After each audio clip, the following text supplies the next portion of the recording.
Hello दोस्तों, आप फिर से स्वागत है एस के चावड़ा क्लासेस के यूट्यूब के चैनल पर। और मैं हूं संतोष कुमार चावड़ा। आज हम पढ़ेंगे RBC class 10th math chapter अपना थर्ड बहुपद।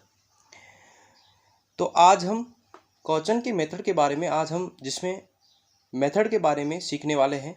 यहाँ पर जो क्वेश्चन किस प्रकार से पूछ जाते हैं इसका पार्ट फर्स्ट आज बना रहे हैं। उससे पहले मैंने आपके लिए रियल नंबर और वैदिक गणित का टॉपिक अपलोड कर दिया है। यदि आपने नहीं देखा है तो डिस्क्रिप्शन में जाकर वहाँ पे लिंक नीचे दिया गया है, तो वहाँ पे जाके आप देख सकते हो। तो आज शुरू करते हैं इसका पार्ट 3.1 में। इस प्रकार के मेथड को क्वेश्चन जो दिया गया है, जिसमें पहला प्रकार का जो क्वेश्चन का मेथड हमें बहुपद के शून्यकों के गुणांकों में संबंध ज्ञात करना का पता करना है, और दूसरे टाइप का जो मेथड है जिसमें शून्यकों के गुणा का योग दिया जाएगा, वहाँ से अपने को बहुपद ज्ञात करना है। अब बहुपद क्या है तो बाद में क्वेश्चन का जो मेथड है उनको समझेंगे। बहुपद दो या दो से अधिक चर या अचर आपस में जुड़े हो तो एक और दूसरे से घटाए जाते हैं, तो वो क्या कहलाता है? बहुपद कहलाता है। जैसे यहाँ पे मैं लिख देता हूँ एफ एक्स। अब देखो, घात के आधार पर बहुपद को तीन प्रकार से बांटेंगे। तो सबसे पहले है ए एक्स प्लस बी, ठीक है। तो यहाँ पे यदि बात करें तो ये बहुपद है। तो ये बहुपद कैसा? एक रेखिक बहुपद है, क्योंकि इसके ऊपर जो घात है, जो पावर है, वो कितनी यहाँ पे है? एक्स की यदि बात करें तो एक है। जब ऐसे बहुपद जो होते हैं इन्हें हम क्या बोलते हैं? एक रेखिक बहुपद कहा जाता है, ठीक है। तो ये चीज़ ध्यान रखना, बहुपद के अंदर जिसके अंदर अपने को ये चीज़ ध्यान रखनी है, जिसका पावर जो एक्स होता है वो क्या हो? एक हो। तो ऐसे बहुपद को हम क्या कहते हैं? एक रेखिक बहुपद कहते हैं, ठीक है। इसी प्रकार से हम बात करते हैं इसका द्विपद होता है, द्विघात का, x square plus b x plus का सी, ठीक है।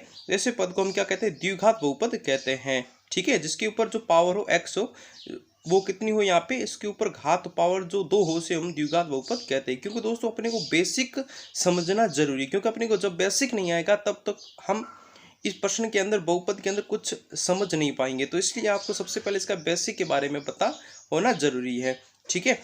अब हम बात करते हैं इसके अंदर आगे, हम जो त्रिघातीय बहुपद होता है वो त्रिघातीय बहुपद क्या होता है?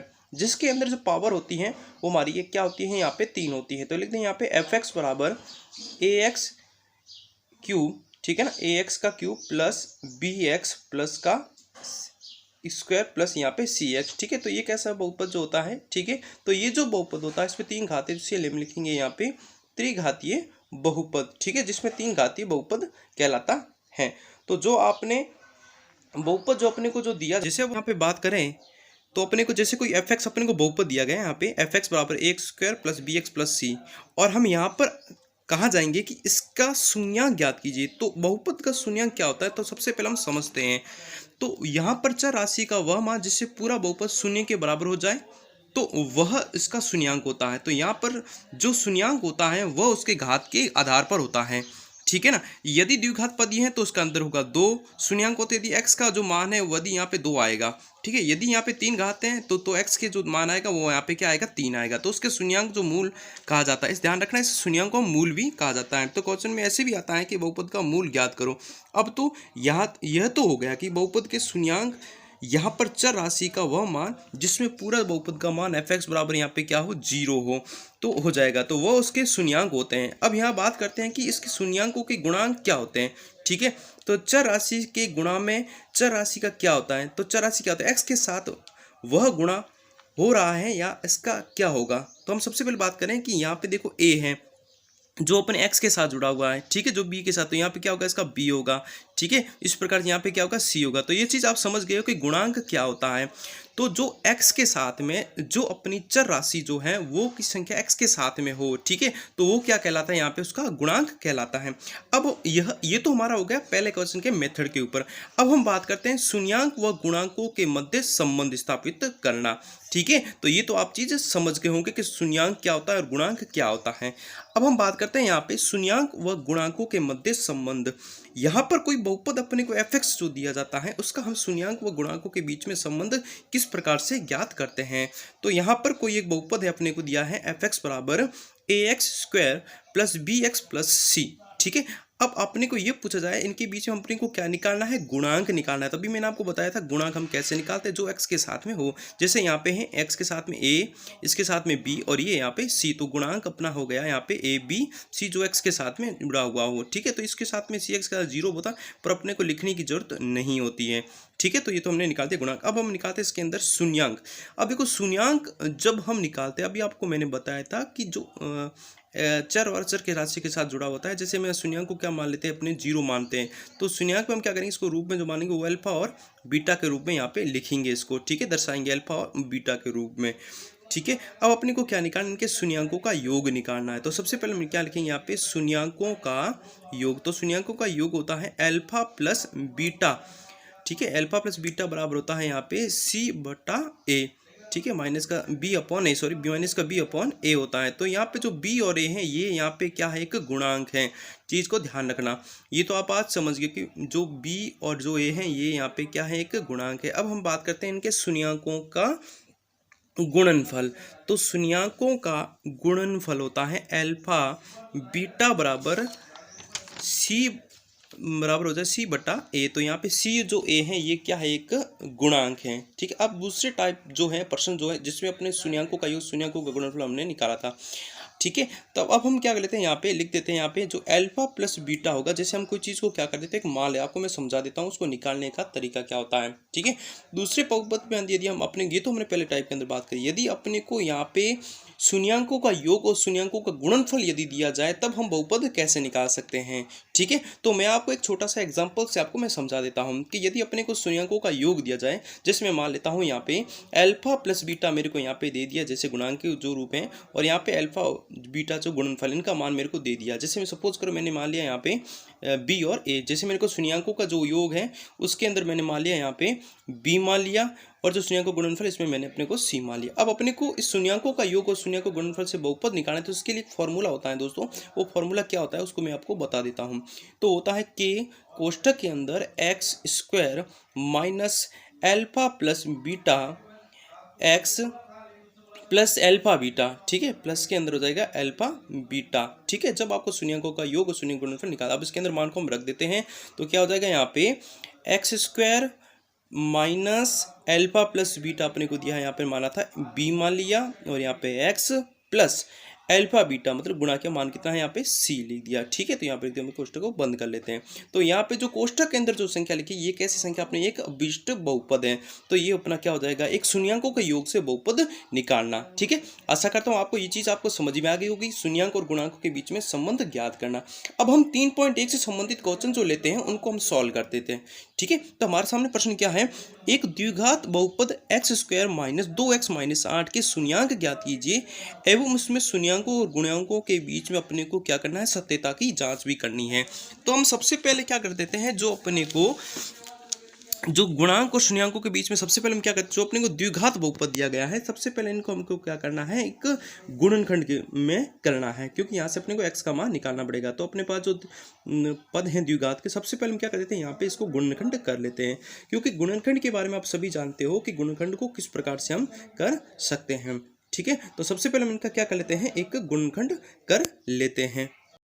देखो अब हमने क्या कर दिया, गुणनखंड कर दिया। अब इसको क्या करेंगे, एफ एक्स को बराबर इसके रखेंगे 0 को। ठीक है, तो हम क्या ले 0 लेने पर अब हम क्या करते हैं, इसके दो पार्ट हैं, तो हम क्या करते हैं, एक्स माइनस 4 और एक्स प्लस 2 को 0 के बराबर लेते हैं। तो हम लिख देते हैं यहाँ पे एक्स माइनस 4 के बराबर के अंदर इसके लेंगे, और एक्स प्लस 2 को हम इसको क्या कर लेते हैं, 0 के बराबर ले लेते हैं। अब इसके दो पार्ट बना लेते हैं, एक्स माइनस 4 बराबर 0। ठीक है, अब माइनस का 4 उधर पक्षांतर कर देंगे तो प्लस का हो जाएगा 4 हो जाएगा। तो x बराबर यहाँ पे हो जाएगा माइनस का 4 है, उधर चला जाएगा तो हो जाएगा यहाँ पे प्लस का 4। ठीक है, तो ये तो हमने x का मान एक पद निकाल दिया। इसी प्रकार से दो पद निकाल दिया, x प्लस 2 बराबर इसको भी क्या लेते हैं 0। तो प्लस का 2 है, उधर चला गया तो ये बदल जाएगा अपने पास में, प्लस का 2 है, उधर गया तो माइनस का 2 हो जाएगा। तो यहाँ पे अपने को दो पद मिल गए हैं। ठीक है, अब हम क्या कर देते हैं, जो द्विपद के अंदर x और यहाँ पे दो पद अपने को मिल गए हैं, तो हम क्या कर लेते हैं, यहाँ पे दो पद हैं तो हम लिख देते हैं यहाँ पे अपने को क्या निकालना है, इनके बीच में शून्यांक निकालना है। ठीक है, शून्यांकों का योग निकालना। तो हम क्या करते हैं, यहाँ पे जो अपना x बराबर 4 है इसको हम क्या मान लेंगे अल्फा, और x बराबर -2 है इसको बीटा मान सकते हैं। आप जरूर तो किसी प्रकार से इसको भी मान सकते हो। तो हम सबसे पहले क्या करते हैं, यहाँ पे अल्फा प्लस बीटा को हम क्या कर लेते हैं, अल्फा को हम मान लेते हैं यहाँ पे 4 और बीटा को हम मान लेते हैं यहाँ पे 2। ठीक है। तो हमने क्या मान लिया, अल्फा को मान लिया और बीटा को मान लिया। अब अपने को क्या करना है, इनके बीच में अपने को संबंध भी स्थापित करना है। तो हम सबसे पहले लिख देते हैं एफ एक्स बराबर हो जाएगा अपना एक्स स्क्वायर 2x माइनस 8। अब अपने के बीच में गुणांक निकाल देते हैं, इनका ए का मान हो जाएगा यहाँ पी का और ये सी का मान, अपने को गुणांक निकालना है। अब देखो जो एक्स स्क्वायर है ये अपना द्विघात बहुपद के अंदर जो एक्स का जो वैल्यू आएगा, मैंने आपको पहले ही बताया, इसके अंदर जो मान रखेंगे वो क्या मानेंगे, यहाँ पे एक मानेंगे। ठीक है, इसको मान लेते हैं एक। और ध्यान रखना उसके बाद हम बात करते हैं बी का जो मान होता है। ठीक है, तो इसको ध्यान रखना अपने को एक ही मान। अब बी का जो वैल्यू है वो अपने को यहाँ पे जो गुणांक है वो क्या यहाँ पे एक -2 है, क्योंकि ये चीज़ ध्यान रखना पर माइनस को भी चीज़ को थोड़ा ध्यान में देखते हुए चलना है। तो यहाँ पे जो बी का मान है वो यहाँ पे है यहाँ पे -2 है। इसी प्रकार जो सी है, सी का भी मान यहाँ पे क्या है, एक -8 है। अब हम यहाँ पे निकाल देते हैं, इनके बीच में संबंध निकाल देते हैं। तो हम सबसे लिख देंगे इसके अंदर शून्याङ्कों के बीच में इनका संबंध। तो सबसे पहले हम निकाल देते हैं शून्याङ्कों का योग। ठीक है, तो यहाँ पे लिख देते हैं यहाँ पे शून्याङ्कों का योग बराबर हो जाएगा यहाँ पे अल्फा प्लस बीटा। ठीक है, तो अपने को क्या करना है, इनकी जांच भी करनी है और मान भी रखना है। तो अपने को पता है फॉर्मूले के बारे में। ठीक है, अब देखो अपने को इसमें रखते ही मान, दोनों साइड अपने मान है वो क्या आने चाहिए, यहाँ पे बराबर आने चाहिए। ठीक है, तो अब सबसे पहले हम निकाल देते हैं यहाँ पे अल्फा प्लस बीटा निकाल देते हैं। फिर उसके बाद हम क्या कर देते हैं, इनके बीच में -b/a निकालें। तो सबसे पहले अल्फा प्लस बीटा। ठीक है, अल्फा का मान है यहाँ पे 4। ठीक है, प्लस और बीटा का मान है -2। ठीक है, घटा देते हैं हम, 4 प्लस माइनस माइनस हो जाएगा, 4 में से हम 2 घटा देंगे तो वैल्यू कितनी आएगी, यहाँ पे 2 आ जाएगी। ठीक है, अब हम निकाल देते हैं इसके अंदर -b/a निकाल देते हैं। तो ध्यान रखना अल्फा प्लस बीटा और -b अपने वैल्यू के समान आनी चाहिए। तो अल्फा प्लस बीटा बराबर हो जाएगा -b/a।